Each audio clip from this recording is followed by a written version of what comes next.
سناس to follow on 10 days of ذی الحج. ذی الحج کے 10 دن بہت اہمیت والے ہیں. سورہ فجر کی آیت نمبر 1 میں اللہ فرماتے ہیں ترجمہ قسم ہے فجر کی، اور آیت نمبر 2 میں فرماتے ہیں اور قسم ہے 10 راتوں کی. ان 10 راتوں سے مراد ذی الحج کی 10 راتیں بھی ہو سکتی ہیں.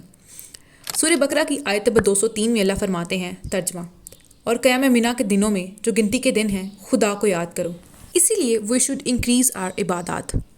نبی صلی اللہ علیہ وسلم نے فرمایا ہے کوئی بھی دن ایسا نہیں ہے جس میں نیک اعمال اللہ کے نزدیک ان 10 دنوں سے زیادہ محبوب ہوں.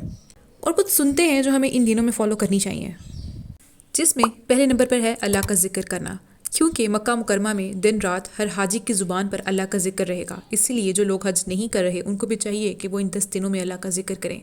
اب یہاں پر آپ ہر نماز کے بعد 33 ٹائمز سبحان اللہ، 33 ٹائمز الحمدللہ اور 33 ٹائمز ہی اللہ اکبر پڑھ سکتے ہیں. اور دن میں 100 مرتبہ سبحان اللہ و بحمدہ پڑھنا گناہوں کو مٹا دیتا ہے، ہوا وہ کتنے ہی زیادہ کیوں نہ ہو. اور دوسرے نمبر پر آتا ہے روزے رکھنا، کیونکہ fasting is one of the best deeds.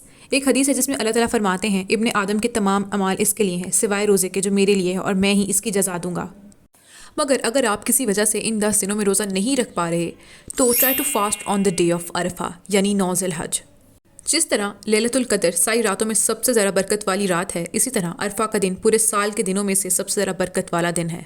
نبی صلی اللہ علیہ وسلم نے فرمایا کہ عرفہ کے دن سے زیادہ کوئی دن ایسا نہیں جس میں اللہ زیادہ لوگوں کو آگ سے آزاد کرے. جو لوگ حج نہیں کرے ان کو اس دن روزہ رکھ کر اپنے 2 سال کے گناہوں کو مٹانے کا موقع ملتا ہے، کیونکہ نبی صلی اللہ علیہ وسلم نے فرمایا کہ یوم عرفہ کا روزہ پچھلے اور آنے والے سال کے گناہوں کا کفارہ بن جاتا ہے. تیسرے نمبر پر آتا ہے قرآن پاک پڑھنا. نبی صلی اللہ علیہ وسلم نے فرمایا ہے کہ جو شخص اللہ کی کتاب کا ایک حرف پڑھے گا اس کو اجر ملے گا، اور اس اجر کو 10 سے ضرب دیا جائے گا. میں یہ نہیں کہہ رہا ہوں کہ الف لام میم ایک حرف ہے، بلکہ میں یہ کہہ رہا ہوں کہ الف ایک حرف ہے، لام ایک حرف ہے اور میم ایک حرف ہے. 5 نمبر پر آتا ہے تہجد پڑھنا، کیونکہ ذی الحج کی ان 10 راتوں میں نماز پڑھنا لیلۃ القدر کی نماز پڑھنے کے برابر ہے. 6 نمبر پر آتا ہے صدقہ دینا. حسن بصری رحمۃ اللہ علیہ نے فرمایا کہ اپنے بھائی کی حاجت پوری کرنے جانا تمہارے لیے حج کے بعد حج کرنے سے بہتر ہے.